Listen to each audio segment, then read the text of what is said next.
পেঁপের মধ্যে আল্লাহ রেখেছেন 4টি বৈজ্ঞানিক উপকার। আল্লাহ রাব্বুল আলামিন যে পেঁপে দিয়েছেন, পেঁপে নামক এই ফলটা আল্লাহ রাব্বুল আলামিন আমাদের কত উপকারের জন্য দিয়েছেন আমরা হয়তো কখনো গবেষণা করি নাই। 4টা বৈজ্ঞানিক উপকার বিজ্ঞান প্রমাণ করেছে এবং আল্লাহ 1450 বছর আগে এই জন্য এটা নিয়ে গবেষণা করতে বলেছেন। আল্লাহর স্পষ্ট ঘোষণা, ওয়ায়াতাফাক্কারুনা ফি খালকিস সামাওয়াতি ওয়াল আরদ, ও আমার গোলামরা, আমার যত সৃষ্টি রয়েছে সৃষ্টিগুলা নিয়ে একটু চিন্তা গবেষণা করো, দেখবা কত নিয়ামত আমি আল্লাহ তোমাদের জন্য দিয়েছি। সুবহানাল্লাহ, কত নিয়ামত!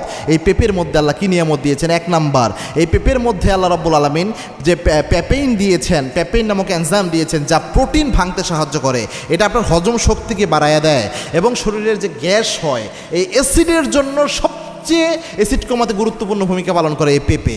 2 নম্বর হচ্ছে আপনার রোগ প্রতিরোধ ক্ষমতা বাড়ায় পেঁপেতে প্রচুর কিন্তু ভিটামিন সি এবং অ্যান্টিঅক্সিডেন্ট থাকে যেটা আপনার রোগ প্রতিরোধ ক্ষমতাকে বাড়াইয়া দেয়। 3 নম্বর, চোখের জন্য মারাত্মক উপকার করে হচ্ছে পেঁপে।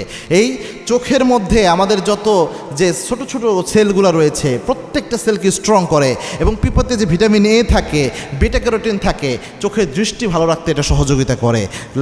রাতকানা রোগ হয় না অনেকের, এই রাতকানা রোগের সমস্যার সমাধানের জন্য পেঁপে খুব উপকারী ভূমিকা পালন করে।